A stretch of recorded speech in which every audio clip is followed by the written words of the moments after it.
Hello friend, welcome to my YouTube channel education live. आज मैं आपके लाई हूँ मॉडर्न हिस्ट्री के कुछ इंपॉर्टेंट क्वेश्चन जो आपके लिए काफ़ी यूजफुल होंगे आपके एग्जाम के लिए। ये ऐसे क्वेश्चन हैं जो एग्जाम में आ चुके हैं या आने की ज़्यादा पॉसिबिलिटी है। तो आप मेरे वीडियो को लाइक करें, शेयर करें, सब्सक्राइब करें। और किसी प्रकार का आपका डाउट हो तो कमेंट सेक्शन में जाके कमेंट करें। ओके, तो चलिए बिना देरी के वीडियो को स्टार्ट करते हैं। जैसा कि आप स्क्रीन पे देख सकते हैं, हमारा पहला क्वेश्चन है, निम्नलिखित में से कौन हिंदुस्तान सोशलिस्ट रिपब्लिकन एसोसिएशन से संबंधित, यहाँ पे संबंधित होगा, संबंधित थे। तो इसका फर्स्ट ऑप्शन है सुभाष चंद्र बोस, सेकेंड ऑप्शन है महात्मा गांधी, थर्ड ऑप्शन है भगत सिंह और फोर्थ ऑप्शन है लक्ष्मी सहगल, लक्ष्मी सहगल। तो इसका राइट आंसर होगा आपका भगत सिंह। क्या होगा राइट आंसर? भगत सिंह। तो थोड़ा सा ये हिंदुस्तान सोशलिस्ट रिपब्लिकन एसोसिएशन के बारे में थोड़ा आप समझ लीजिए, इसके बैकग्राउंड के बारे में, जिससे आपके लिए आसानी होगा चीज़ों में। देखिए, इसकी स्थापना किसने की थी? जो हिंदुस्तान सोशलिस्ट रिपब्लिकन एसोसिएशन, इसकी स्थापना की थी चंद्रशेखर आजाद ने। और कब की थी? ये डेट पूछता है कब की थी, बताइए कब की थी। तो ये किया था चंद्रशेखर आजाद ने 1928 में। कब किया था? 1928 में।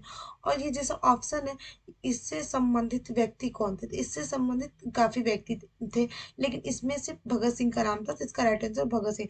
लेकिन इसके अलावा मैं बता रही हूँ कौन कौन थे।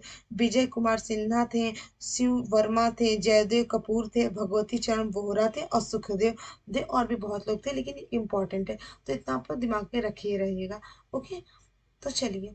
और सुभाष चंद्र बोस के बारे में आप जानते ही हैं, दिल्ली चलो का नारा दिया था, फॉरवर्ड ब्लॉक का स्थापना किया था इन्होंने। ओके, तो ये सब याद रखेंगे। मैं चलते चलते मैं बता देती हूँ थोड़ा थोड़ा, कि आप लोग ऐसे रिवाइज होते रहे हर वीडियो में। और महात्मा गांधी के बारे में तो सब जानते हैं, इनकी काफी उपलब्धियां थे। थोड़ा सा महात्मा गांधी के वो बुक्स के नेम देख लीजिए। यंग इंडिया हुआ, ये हरिजन या नवजीवन या हिंद स्वराज, ये सब महात्मा गांधी की बुक्स के नाम है। इससे पहले भी मैंने बुक का नेम का एक सेपरेट वीडियो बना के डाला है, तो आप वहां से भी जाके सारा बुक का नेम आप याद कर सकते हैं, देख सकते हैं। ठीक है, तो चलिए यहाँ से हम आगे बढ़ते हैं। चलिए हम अपने नेक्स्ट क्वेश्चन पे आते हैं। तो जैसा कि हमारा नेक्स्ट क्वेश्चन आप देख सकते हैं, आजाद हिंद फौज मीन्स इंडियन नेशनल आर्मी का गठन किनके या किसके विरुद्ध लड़ने के लिए किया गया था? इसका ऑप्शन क्या है? तो इसका ऑप्शन है जर्मनी तथा जापान, सेकेंड ऑप्शन है भारत में ब्रिटिश, और थर्ड ऑप्शन है जापान, और ये फोर्थ ऑप्शन है रूस। तो इसका राइट आंसर होगा आपका, ये किसके विरुद्ध लड़ने के लिए किया है? इसका राइट होगा भारत में ब्रिटिश। जो ये आजाद हिंद फौज है, ये 1 सितंबर 1942, 1 सितंबर 1942 में गठन किया गया था। और मोहन सिंह ने इसका गठन डिजाइन किया था। ठीक है, और ये ब्रिटिश के, भारत में ब्रिटिश के विरुद्ध लड़ने के लिए इसका गठन किया गया था। ठीक है, चलिए नेक्स्ट पे हम चलते हैं। चलिए नेक्स्ट क्वेश्चन पे हम चलते हैं। जैसा कि आप स्क्रीन पे देख सकते हैं, हमारा नेक्स्ट क्वेश्चन है, असहयोग आंदोलन वापस ले लिया गया था। तो पहला ऑप्शन क्या है? प्रथम विश्व युद्ध के विरुद्ध, प्रथम विश्व युद्ध के बाद। सेकेंड ऑप्शन है चौरी चौरा घटना के बाद। और थर्ड ऑप्शन है बारदोली सत्याग्रह के बाद। और फोर्थ ऑप्शन है गांधी इरविन समझौते के बाद। तो काफी ये फेमस क्वेश्चन है, तो आपको ये पता ही होगा। तो जो हमारा असहयोग आंदोलन है, वो किसके बाद से वो ले लिया गया था? तो ये चौरी चौरा घटना जो हुआ था, उसके बाद से गांधी जी ने असहयोग आंदोलन वापस ले लिया। थोड़ा सा असहयोग आंदोलन के बारे में समझिए। जो हमारा असहयोग आंदोलन था, असहयोग के मतलब क्या हुआ आगे ये समझिए। असहयोग माने किसी भी चीज में हम सहयोग ना करना, ऐसा समझिए कि घर में आप मान लीजिए अपने मम्मी पापा या किसी भी अपने पेरेंट्स या भाई बहन किसी के लिए आप लड़ते हैं या कुछ मांगते हैं, तो आप कहते हैं कि मुझे ये दिला दो, मुझे वो दिला दो, और जब वो नहीं करते तो आप गुस्सा किसी भी चीज के लिए बोलते हैं। अगर आपके पेरेंट्स जाओ सब्जी ले आओ या कुछ भी ले आओ, तो आप कहते हैं मैं नहीं जाऊंगा या मैं नहीं जाऊंगी।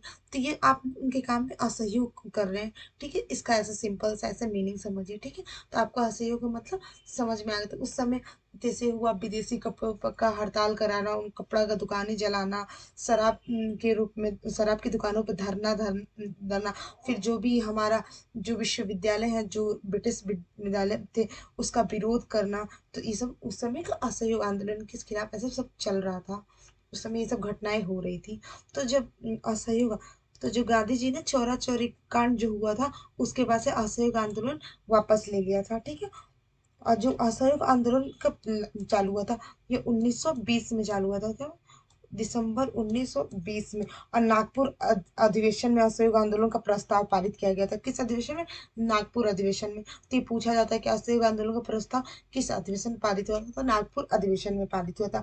और जब ये चौरा चौरी घटना कब हुआ था? देखिए, कहने को 10 या 15 क्वेश्चन का सीरीज है, लेकिन इसमें काफी जोड़ेंगे तो आपका सारा क्वेश्चन यहाँ से कंप्लीट हो जाता है, जो आपके एग्जाम के लिए इम्पोर्टेंट है। तो चौरा चौरी घटना पूछता है, किसका डेट पूछता है, तो 5 फरवरी, 5 फरवरी 1922, 20, सॉरी, 1920, 5 फरवरी 1920 चौरी चौरी घटना हुआ था 5 फरवरी 1920। 1920 ये जब घटना हुआ था, जो असहयोग आंदोलन वापस कब गांधी जी ने लिया था, हिंसा बढ़ने लगा। तो चौरा चौरी घटना के बारे में थोड़ा सा समझिए, चौरा चौरी घटना कब था। तो जो गांधी जी थे, वो ना, वो अहिंसा के पथ पे चलने वाले व्यक्ति थे, ठीक है। उनको वो, उनके लिए ना अहिंसा उनके लिए बहुत मायने रखता था। वो हिंसा से सख्त नफरत करते थे और दूर रहते थे, ठीक है। उनके लिए साध्य और साधन दोनों जरूरी था, थोड़ा साध्य और साधन दोनों जरूरी था। अगर मान लीजिए हम किसी चीज को पाने का प्रयास कर रहे हैं, तो वो तो हमारा साध्य हुआ। साध्य मीन्स गोल या लक्ष्य बोलेंगे। और साधन, कि उस लक्ष्य को प्राप्त करने के लिए हम कैसा हम रास्ता अपना रहे हैं, उसी को हम साधन कहते हैं। तो इसी, तो गांधी जी ने के साध्य और साधन पे ज्यादा बल दिया था, साध्य और साधन पे ज्यादा बल दिया था, ठीक है। तो जब ये असहयोग आंदोलन चला, तो चौरी चौरा गोरखपुर के पास है, चौरी चौरा, वहीं पे वो एक पुलिस स्टेशन है, वहीं पे आग लगा दिया गया, जिसमें 21 या 22 लोग, वो सिपाही या पुलिस, जला दिए गए थे लोग, उनकी मृत्यु। इसी से उससे दुखी होके जो गांधी जी ने हमारा 12 फरवरी 1922 1922 को असहयोग आंदोलन वापस ले लिया था। इसके बाद से गांधी जी को जेल हो गया था 6 साल का। वैसे तो ये 6 साल इनको जेल में नहीं काटे, उनका स्वास्थ्य बिगड़ने के कारण वो पहले ही रिहा होके चले आए, ठीक है। तो चलिए यहाँ से हम आगे बढ़ते हैं। तो काफी आप कॉन्सेप्ट समझ लिए, जिससे आपको काफी आपके मेमोरी में सेट हो जाएगा, तो आपको ये याद रहेगा लंबे लॉन्ग टाइम के लिए। चलिए हम नेक्स्ट पे बढ़ते हैं। चलिए हमारा नेक्स्ट क्वेश्चन आप देख सकते हैं। गांधी जी गांधी जी के हरिजन अभियान ने किस बात के लिए कोशिश की थी? तो फर्स्ट ऑप्शन क्या है, समग्र रूप से जाति व्यवस्था पर प्रहार करना। और सेकंड ऑप्शन है हरिजन के लिए कुआं, सड़कों और मंदिरों आदि को खुलवाना। और थर्ड ऑप्शन है हरिजन के बीच सामाजिक कार्य को वो प्रोत्साहित करना। और ये थर्ड ऑप्शन है, ये ख और ग। तो जो हमारे गांधी जी ने, उन्होंने हरिजन के लिए काफी काम किए थे, छोटे वर्ण निम्न वर्ग के लिए काफी काम किए थे। तो इनका राइट आंसर होगा, इसका राइट आंसर होगा ऑप्शन 4, क और ख। ये समग्र रूप से जाति व्यवस्था का प्रहार करना नहीं। जो जो गांधी जी मानते थे, जो हमारे, जो निम्न वर्ग की स्थिति है, जो हमारी निम्न वर्ग की स्थिति है, वो और जो छुआछूत है, भेदभाव, उसके कारण है, ना कि जाति प्रथा के कारण है, ठीक है। उन्होंने हरिजनों के लिए कुआं, सड़कों, मंदिरों आदि का खुलवाने के लिए प्रोत्साहन दिया था, ठीक है ना। और फिर हरिजन के बीच सामाजिक कार्य को भी प्रोत्साहन दिया गया, ठीक है। और उन्होंने हरिजनों के बीच जो सांस्कृतिक, सामाजिक, आर्थिक उत्थान के कार्य को भी प्रोत्साहित किया गया, ठीक है। तो यहाँ से आप याद रखिएगा, ठीक है। और एक और बात इनके बाद, जो जो हमारे गांधी जी हैं, जो हमारे गांधी जी ने, उन्होंने दलितों को सबसे पहले हरिजन नाम देके पुकारा था, ठीक है। चलिए नेक्स्ट की तरफ बढ़ते हैं। देखिए, गांधी जी से काफी क्वेश्चन आते हैं, इसलिए मैंने भी यहाँ से काफी क्वेश्चन उठाया है, जो आपके लिए एग्जाम में काफी हेल्पफुल होंगे। देखिए, महात्मा गांधी के द्वारा आहूत नमक सत्याग्रह ने क्या सुनिश्चित किया? तो फर्स्ट ऑप्शन क्या है? फर्स्ट ऑप्शन है पूरे तटीय भारत में नमक कानूनों का उल्लंघन करना। दूसरा ऑप्शन है महिलाओं की सहभागिता। और तीसरा ऑप्शन है जब श्रमिक वर्ग सत्याग्रह में शामिल होने लगे तो इसकी वर्धना प्रवृत्ति। और फोर्थ ऑप्शन है क ख। तो इसका राइट आंसर होगा ये option D, option D, 1 minute, option D. 1 minute में पेन चूज कर लूँ, ऑप्शन डी। तो ठीक है ना। तो इसका थोड़ा सा समझिए। पूरे तटीय भारत में जो हमारा जो गांधी जी जो हमारा नमक सत्याग्रह क्या है, जो गांधी जी 12 मार्च कब स्टार्ट किए थे, थोड़ा सा समझिए। 12 मार्च, समझिएगा, 12 मार्च 1930 से गांधी जी ने जो साबरमती आश्रम से वहीं से इन्होंने दांडी यात्रा शुरू किया था 78 लोगों के साथ।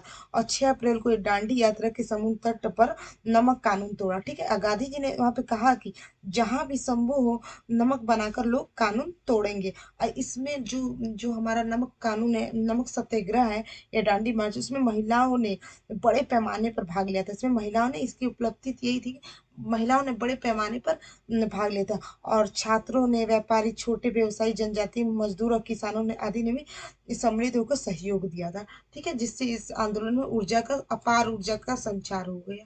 ठीक है, तो चलिए आगे बढ़ते हैं। तो हमारा नेक्स्ट है 6 क्वेश्चन। इन नेताओं में किसने इन नेताओं में से किसने भारतीय होम रूलिंग शुरू की थी? तो फर्स्ट ऑप्शन है गोपाल कृष्ण गोखले, और सेकंड ऑप्शन महात्मा गांधी, और थर्ड ऑप्शन है बाल गंगाधर तिलक, और फोर्थ ऑप्शन जेवी कृपलानी। जेवी कृपलानी। तो इसका देखिए, तो ये होगा हमारा राइट आंसर। भारतीय होम रूल लीग की स्थापना किसने की थी? बाल गंगाधर तिलक ने की थी। वैसे तो होम रूल लीग की स्थापना बाल गंगाधर तिलक और एनी बेसेंट ने की थी, लेकिन इन्होंने अपने बीच में विरोध ना होने के लिए इन्होंने दो अलग अलग अपना अपना होम रूल लीग की स्थापना की थी। थोड़ा सा होम रूल लीग की स्थापना के बारे में समझ लेते हैं। जो हमारा होम रूल लीग है वो मूलतः आयरिश आंदोलन था, जिसका जो नेतृत्व करता था, इसके रेमंड था। इसी से प्रेरणा लेते हुए भारत में भी होम रूल आंदोलन का स्टार्टिंग हुआ, एनी बेसेंट और बाल गंगाधर तिलक के द्वारा। और इन्होंने 1916 में स्थापना की थी होम रूल लीग का। ठीक है, 1916 में। ठीक है ना, तो यहाँ से वो याद रखिएगा। और जो तो बता दिए हैं, इसका राइट आंसर होगा सी। ठीक है, चलिए आगे बढ़ते हैं। तो राइट, ये 7 क्वेश्चन हमारा। सुभाष चंद्र बोस ने निम्नलिखित में से किस देश में आजाद हिंद रेडियो शुरू किया था? तो ऑप्शन हम देखते हैं। पहला ऑप्शन है जापान, दूसरा ऑप्शन है ऑस्ट्रिया, तीसरा ऑप्शन है जर्मनी, और चौथा ऑप्शन है मलेशिया। तो आजाद हिंद रेडियो की शुरुआत जापान से किया था। जापान से किया था कब? 1942 में सुभाष चंद्र बोस ने जर्मनी में, सॉरी, इसका जापान नहीं राइट आंसर, इसका जर्मनी होगा। सॉरी, मेरे मुंह से मिस्टेक हो गया, सिली मिस्टेक, तो माफ करिएगा। तो वहीं से इन्होंने 1942 में किया था, 1 सितंबर 1942 में। ठीक है, चलिए आगे बढ़ते हैं, अपने नेक्स्ट क्वेश्चन पे आते हैं। देखिए, फिनिक्स बस्ती थी का संस्थापक इनमें से कौन थे? तो पहला ऑप्शन है महात्मा गांधी, दूसरा ऑप्शन है B.R. अम्बेडकर, और तीसरा ऑप्शन है रविन्द्रनाथ टैगोर, और चौथा ऑप्शन है स्वामी विवेकानंद। तो इसका राइट आंसर होगा, फिनिक्स बस्ती की स्थापना की थी महात्मा गांधी ने। किसने की थी? महात्मा गांधी ने। और ये कब की थी? 1904 में। डेट भी याद रखिए। और कहाँ पे की थी? दक्षिण अफ्रीका में। दक्षिण अफ्रीका के डारबन में की थी। दक्षिण अफ्रीका के डारबन में की थी, और 1904 में की थी, ध्यान में रखिएगा। और एक और बताइए, जो जो हमारे महात्मा गांधी है वो दक्षिण अफ्रीका से कब वापस आए थे? जो हमारे महात्मा गांधी है वो दक्षिण अफ्रीका कब वापस आए थे? तो ये आए थे 1915 में। 1915 में। ठीक है, चलिए हम नेक्स्ट पे बात है। तो देखिए, नेक्स्ट नेक्स्ट हमारा क्वेश्चन क्या है? असहयोग आंदोलन। असहयोग आंदोलन के बारे में निम्नलिखित कथनों में से कौन से सही है? तो फर्स्ट ऑप्शन क्या है? कर्नाटक के किसानों की समर्थक भागीदारी इसकी विशेषता रही। मद्रास और महाराष्ट्र में गैर ब्राह्मण निम्न जातियों की भागीदारी इसकी विशेषता रही। असम, बंगाल और मद्रास जैसे स्थानों में श्रमिक असंतोष की कमी के रूप में इसे चिन्हित किया गया। और फोर्थ ऑप्शन है 1922 में झकझोर देने वाली चौरी चौरा की घटना का इस आंदोलन पर बुरा प्रभाव पड़ा, जिसके बाद गांधी जी द्वारा इस आंदोलन को अत्यंत सूक्ष्म पैमाने पर जारी रखने का निर्णय किया। ठीक है, तो इसका नीचे दिए कुटुंबों में से यहाँ पर प्रयोग कर सही उत्तर चुनिए। तो देखिए, आंसर छाड़, ये तुमने चौथा तो होगा ही नहीं, तो ऐसे भी आप काट सकते हैं, क्योंकि चौरा चौरी कांड के बाद से अभी बताएं गांधी जी ने आंदोलन को एकदम वापस ही ले लिया था। ठीक है, तो ये तो होगा ही नहीं, ऐसे नहीं होगा। तो इसका राइट आंसर होगा ये ऑप्शन डी। तो चलिए हम नेक्स्ट की तरफ बढ़ते हैं। तो नेक्स्ट क्वेश्चन हमारा, सविनय अवज्ञा आंदोलन, सविनय अवज्ञा आंदोलन के दौरान निम्नलिखित में से किस रियासत ने कांग्रेस का समर्थन नहीं किया?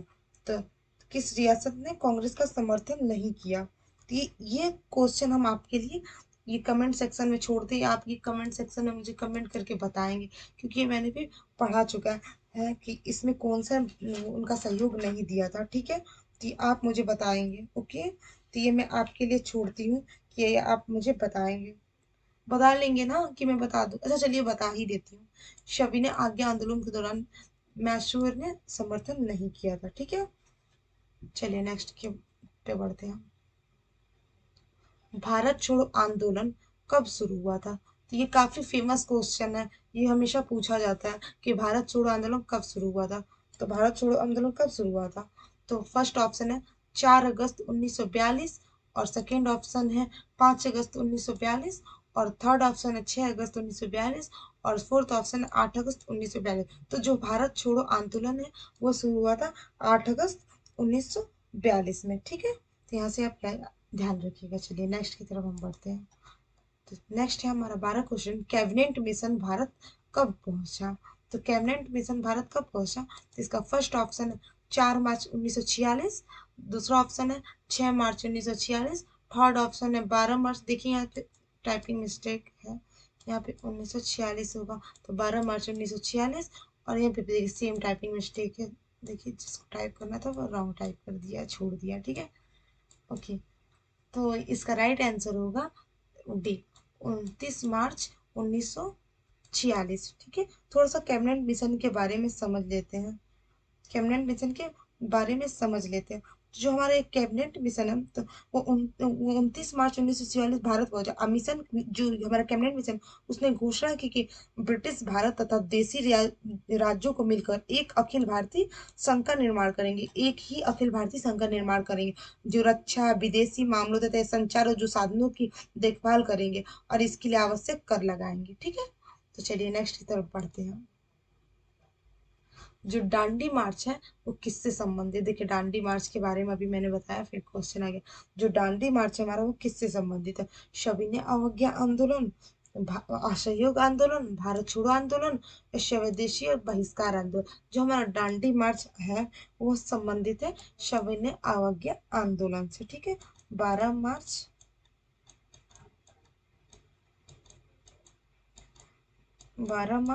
1930 से ये प्रारंभ हुआ था। ठीक है, 78 लोगों को लेकर। ठीक है, चलिए यहाँ से हम आगे बढ़ते हैं, अपने 14 क्वेश्चन पे आते हैं। 1930 में किसने इंडियन रिपब्लिकन आर्मी के नाम पर स्वाधीनता अनाउंसमेंट या उद्घोषणा जारी की थी? ठीक है, तो किसने की थी? पहला ऑप्शन क्या है? महात्मा गांधी, दूसरा ऑप्शन क्या है? चंद्रशेखर आजाद, तीसरा ऑप्शन क्या है? सूरसेन, और चौथा ऑप्शन क्या है? भगत सिंह। तो इसका राइट ऑप्शन होगा सूरसेन ने की थी। ठीक है, चलिए नेक्स्ट क्वेश्चन और लास्ट क्वेश्चन पे हम आते हैं। 1942 में सरकार होगा यहाँ। ठीक है, यहाँ पे सरकार होगा। देखिए यहाँ पे भी टाइपिंग मिस्टेक भी मैंने भी देखा कि ये तो पढ़ा है, मैंने कहाँ से ये आ गया। तो 1942 में प्रति सरकार का आरंभ हुआ था। फर्स्ट ऑप्शन है कर्नाटक के बेलगाम में, सेकेंड ऑप्शन है बंगाल के चिटगांव में, या चटगांव में, और थर्ड ऑप्शन है आंध्र प्रदेश के गुंटूर में, और फोर्थ ऑप्शन है महाराष्ट्र के सतारा में। तो ये इसका राइट आंसर होगा ऑप्शन डी, ऑप्शन डी। जब थोड़ा समझ लेते इसके बैकग्राउंड, जो भारत छोड़ो आंदोलन की एक, जो भारत छोड़ो आंदोलन था उसकी एक महत्वपूर्ण विशेषता थी कि देश के विभिन्न स्थानों पर, विभिन्न क्षेत्रों में समांतर सरकारों की स्थापना होने की, जिसे प्रति सरकार के नाम से महाराष्ट्र में बनाया गया। ठीक है, तो यहाँ से तो चलिए आगे बढ़ते हैं, सॉरी आगे बढ़ते हैं। देखिए हमारा लास्ट क्वेश्चन है, नहीं अभी और भी है। ठीक है, एनी बेसेंट, तो एनी बेसेंट पहला ऑप्शन क्या है, होम रूल आंदोलन प्रारंभ करने के लिए उत्तरदायी थी। और दूसरा ऑप्शन क्या है, थियोसॉफिकल सोसाइटी के संस्थापक थी। इंडियन नेशनल कांग्रेस की एक बार अध्यक्ष थी। और चौथा ऑप्शन है केवल एक और तीन, मीन्स क और ग। तो जो हमारा एनी बेसेंट है, इसके बारे में थोड़ा समझिए तो थोड़ा सा आपको याद भी। जो एनी बेसेंट आपने बताया था, ये बाल गंगाधर तिलक और एनी बेसेंट मिलकर होम रूल आंदोलन चलाया था। तो ये तो होगा ही ऑप्शन ए। इनका इनमें ये इनका कोई हाथ नहीं था। इस इसकी स्थापना एनी बेसेंट ने नहीं की थी। लेकिन जो हमारा इंडियन नेशनल कांग्रेस है, इसके एक बार अध्यक्ष ये रह चुकी थी 1917 में। इसके पहले वाले वीडियो में मैंने बताया था, कलकत्ता से ये चुनी गई थी। ठीक है, कलकत्ता से चुनी गई, ये प्रथम महिला अध्यक्ष थी। ठीक है, भारतीय राष्ट्रीय कांग्रेस की। चलिए, तो ये ध्यान में रखे रहेगा, इसका राइट आंसर होगा। चलिए आगे बढ़ते हैं। चलिए आगे बढ़ते हैं, नेक्स्ट क्वेश्चन पे आते हैं अपने। और लास्ट यही है, भारतीय स्वतंत्रता संघर्ष के संबंध में निम्नलिखित घटनाओं पर विचार कीजिए। तो देखिए, जो पहला ऑप्शन है, रॉयल इंडियन नेवी में गदर। और सेकेंड ऑप्शन है भारत छोड़ो आंदोलन का प्रारंभ। और ये द्वितीय गोलमेज सम्मेलन। तो जान इसको मतलब व्यवस्थित करना था कि इसका सन पूछ रहा है कि किस किस सन में बना था। तो ठीक है, जो रॉयल इंडियन नेवी गदर है, ये 1946 में बना था। 1946 में बना था। और भारत छोड़ो आंदोलन बता ही चुके, 1942 में, 8 अगस्त 1942 में। और जो द्वितीय गोलमेज सम्मेलन है, वो आपका बना था, कब बना था द्वितीय गोलमेज सम्मेलन? ये हुआ था 1942। और जो हम कितने गोलमेज सम्मेलन थे यही बता देते। तो 3 गोलमेज सम्मेलन हुए थे, जिसमें से ना कांग्रेस ने ना कि पहले में भाग लिया था, पहले में भाग नहीं लिया था, तीसरे में भी भाग नहीं लिया था, और दूसरे में ना कांग्रेस ने भाग लिया था। ठीक है, तो यहीं पे हमारे आज का सवालों का सिलसिला खत्म हुआ। तो यहीं से आप मेरे वीडियो को अच्छा लगे तो लाइक करें, सब्सक्राइब करें, कमेंट करें।